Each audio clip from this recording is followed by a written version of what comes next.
श्री राधे।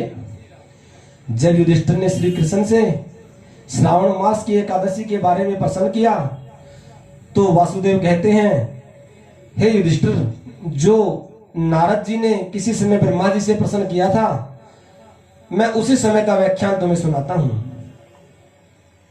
कृष्ण पक्ष में जो एकादशी पड़ती है उस एकादशी को कामिका नाम से जानते हैं। कामिका एकादशी का स्मरण मात्र करने से मनुष्य को वाजपेय यज्ञ का फल मिलता है। उस दिन श्रीधर, श्रीहरि, विष्णु, माधव आदि नामों से भगवान कृष्ण का पूजन करना चाहिए। भगवान के पूजन का जो फल मिलता है वह गंगा, काशी, नेमिसारण्य और पुष्कर आदि तीर्थों में भी स्नान करने से नहीं मिलता। वो पुण्य भगवान श्री हरि का पूजन करने से मिल जाता है। जब बृहस्पति सिंह राशि के होते हैं उस समय अगर मनुष्य गोदावरी नदी में स्नान करता है और उससे जो फल प्राप्त होता है, भगवान के पूजन से वो सारे फल मिल जाते हैं।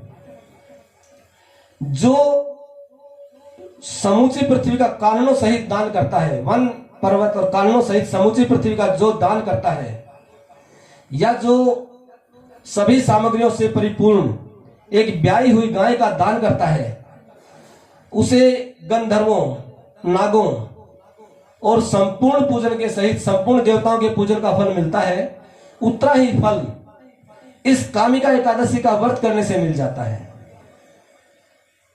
हमारे से जाने अनजाने में बहुत से पाप होते रहते हैं।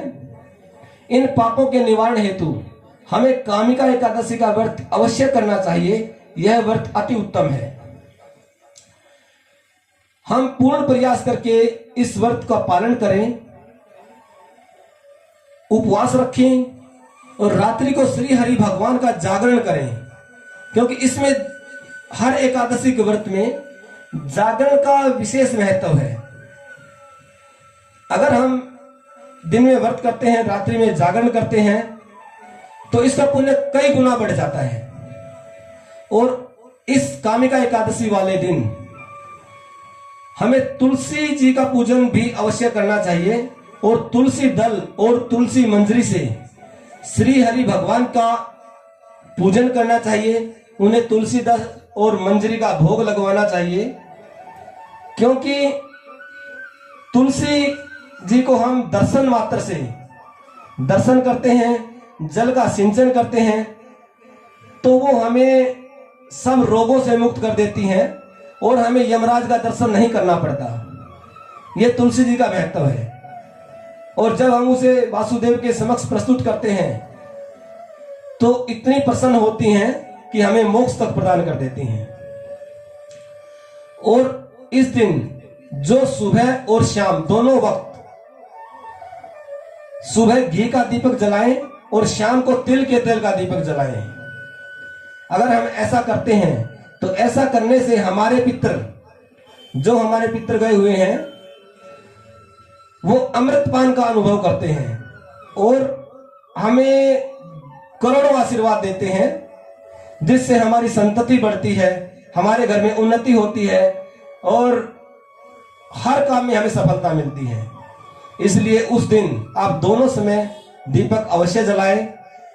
और जब हम देह त्याग करके जाते हैं तो हमें करोड़ों दीपकों के प्रकाश में स्वर्गलोक तक का रास्ता तय हो जाता है। इसलिए हमें इस व्रत को पूर्ण प्रयास करके अवश्य करना चाहिए। जैसा आपका स्वास्थ्य इजाजत दे उसके अनुसार आप इस व्रत को अवश्य करें। रात्रि में जागरण करें। श्रद्धा से अगर हम इस कथा को सुनते हैं, क्योंकि हम आपको पहले भी बता चुके हैं कि हर व्रत में उस व्रत की कथा अवश्य श्रवण करनी चाहिए। हम पूरी श्रद्धा के साथ